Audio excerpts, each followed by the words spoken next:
रुपया सोमवार को अमेरिकी डॉलर के खिलाफ 19 पैसे गिरकर 85.3 पर पहुंच गया। सोमवार को ट्रेड वॉर के डर से सेंसेक्स 2,226 अंकों की गिरावट के साथ 10 महीने में सबसे बड़ी गिरावट दर्ज की। स्टॉक मार्केट क्रैश से 14 लाख करोड़ रुपए की संपत्ति कम हुई। बीएसई सेंसेक्स 2.97% गिरकर 37.9 पर आ गया।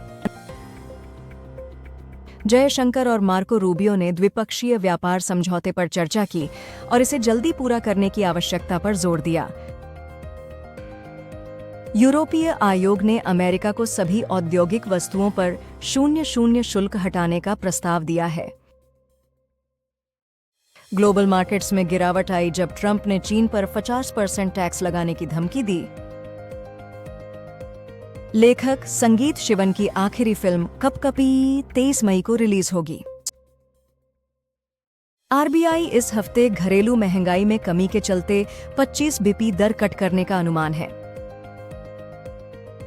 जियो ने मुफ्त 90 दिन का जियो हॉटस्टार सब्सक्रिप्शन 15 अप्रैल तक बढ़ा दिया है।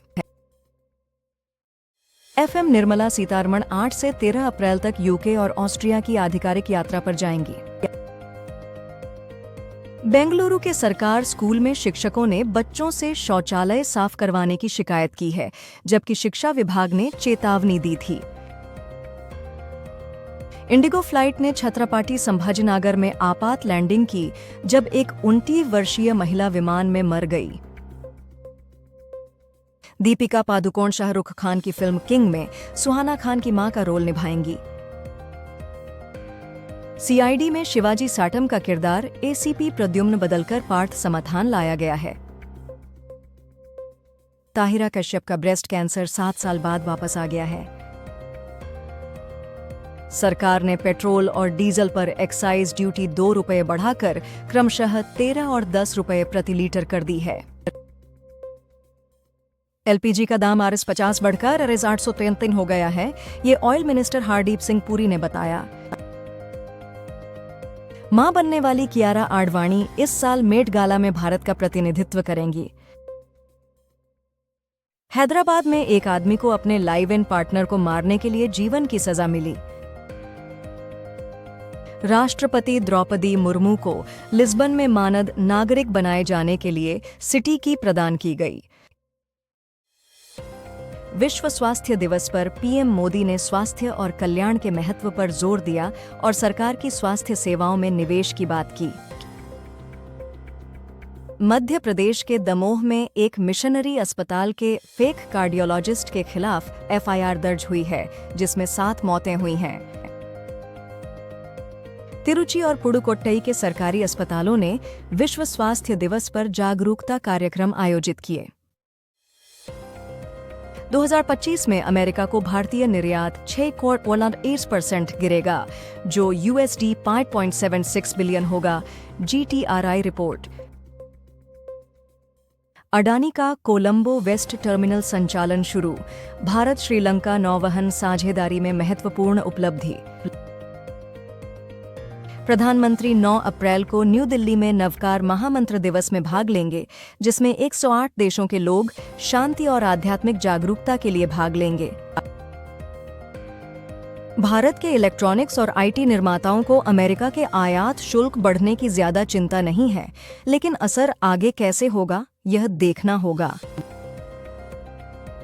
अमेरिकी सुप्रीम कोर्ट ने 26/11 के आरोपी तहव्वुर राणा की भारत में प्रत्यर्पण के लिए आखिरी कानूनी अपील खारिज कर दी। आरसीबी ने 10 साल बाद एमआई को 12 रन से हराकर वानखेड़े में जीत हासिल की। राहुल गांधी आज बिहार के बेगूसराय में कन्हैया कुमार की पदयात्रा में शामिल होंगे। टाटा पावर को मुंबई में 100 मेगावाट बैटरी ऊर्जा भंडारण प्रोजेक्ट लगाने की मंजूरी मिली। गूगल ने भारतीय स्टार्टअप्स के लिए AI focused apps accelerator programme में 20 स्टार्टअप्स को सपोर्ट करने की घोषणा की है। हैरी ब्रूक को इंग्लैंड की पुरुष सफेद गेंद वाली टीमों का नया कप्तान नियुक्त किया गया।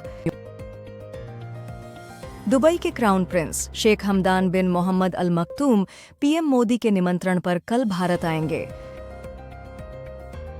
आत्मनिर्भर भारत रक्षा मंत्रालय ने BEL के साथ Mi-70V5 हेलीकॉप्टर के लिए 2,305 करोड़ रुपए का ठेका साइन किया। मीरठ हत्या मामले में मुस्कान, जिसने अपने प्रेमी की मदद से पति की हत्या की, जेल में गर्भवती पाई गई। मिशन इम्पॉसिबल 8 के ट्रेलर में टॉम क्रूज WWI प्लेन से लटके नजर आए, जो अपने स्टंट के बीच बेहोश हो गए। जयपुर से मुंबई जा रही इंडिगो फ्लाइट को बम धमकी के कारण आपातकालीन लैंडिंग करनी पड़ी। सऊदी अरब ने भारत और 13 अन्य देशों के लिए कुछ वीजा जारी करने पर प्रतिबंध लगा दिया है। ट्रंप ने कहा कि तेल की कीमतें कम हैं और कोई महंगाई नहीं है, लेकिन उनके व्यापार टैरिफ्स के कारण एशिया और यूरोप के शेयर बाजारों में गिरावट आई। लेंडर्स ने पीएम मुद्रा योजना के तरुण प्लस श्रेणी में 25,000 लाभार्थियों को जोड़ा, जहां उधारकर्ताओं को 20 लाख रुपए तक का आड़ मिला। सर्बानंद सोनोवाल ने कोचिन शिपयार्ड में जहाज निर्माण क्षमता बढ़ाने के लिए नई मशीनरी का उद्घाटन किया।